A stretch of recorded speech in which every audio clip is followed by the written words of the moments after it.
Hello and welcome to the Canadian Immigrant YouTube channel, where we bring you the latest immigration news from Canada. If you like these type of videos, consider subscribing to the channel, joining our WhatsApp group or our Telegram. In this video we will talk about how to check whether your job will count for points in the express entry system before you apply.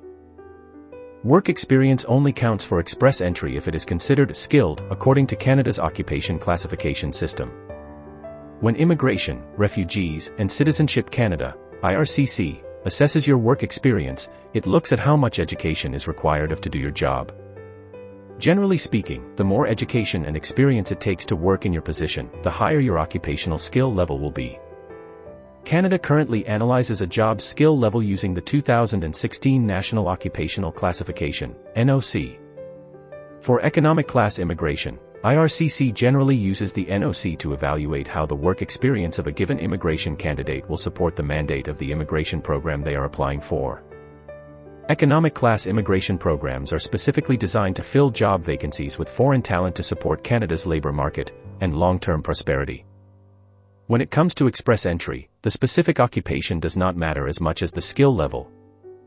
When assessing your application, IRCC will match your job duties with the NOC description to determine your occupation and whether or not it is skilled. There are 5 NOC skill levels described on the Canadian government website. Skill Type 0, management jobs, such as restaurant managers, mine managers, and shore captains, fishing. Skill Level A, professional jobs that usually call for a degree from a university, such as doctors, dentists, and architects.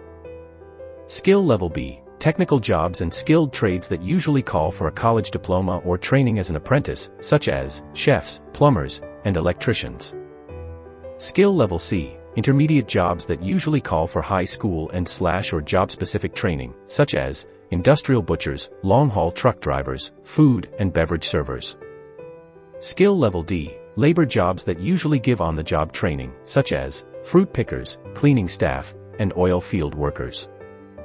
For the purposes of express entry, only jobs that fall under skill type 0, A, and B are considered skilled. You need skilled work experience to be eligible for one of the 3 express entry managed immigration programs. How much work experience you need depends on which program you are applying for. IRCC considers full-time to be equal to 30 hours per week. Over 1 year, this adds up to be 1,560 hours. You can meet this in a few different ways, by working full-time for a year or part-time. For part-time work, you can work more or less than 15 hours per week as long as it adds up to 1,560 hours. IRCC does not count any hours you worked above 30 hours per week. So, you cannot become eligible faster for working more hours.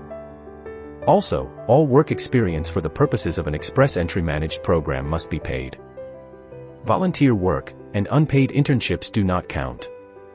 1. Work experience requirements for Federal Skilled Worker Program. To meet the basic eligibility criteria for the Federal Skilled Worker Program, FSWP, you need to meet work experience, language proficiency, and education requirements. At minimum, you need at least 1 year of skilled work experience within the past 10 years. The work experience you use to qualify you for the program, your previous work experience has to match your primary occupation in your immigration application. Once you have met the minimum eligibility requirements, IRCC assesses your application on a point system that is specific to the program. You need to score at least 67 out of 100 in order to pass. At least 15 of these points come from work experience. To get points for your work experience, you need to have held a full-time job in a skilled occupation for at least 1 year. Again, it has to add up to 1,560 hours total. Part-time work counts as long as it adds up to the minimum number of hours within the 10 years before you apply.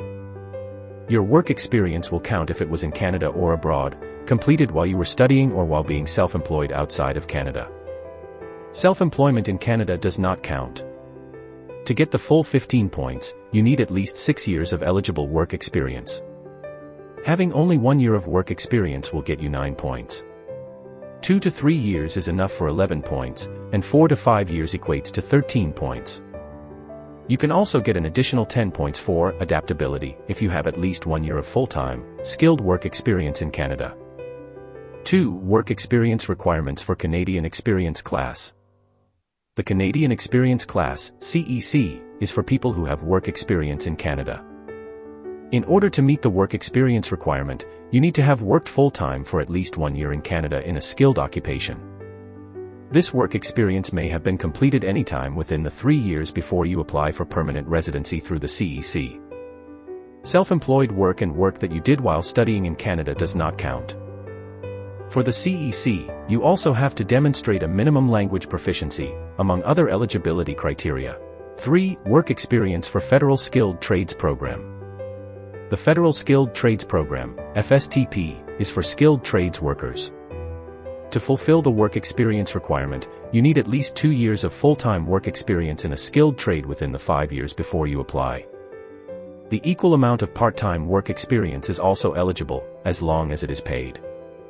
You also need to meet the job requirements for the skilled trade on your application as set out in the NOC, except for needing a certificate of qualification.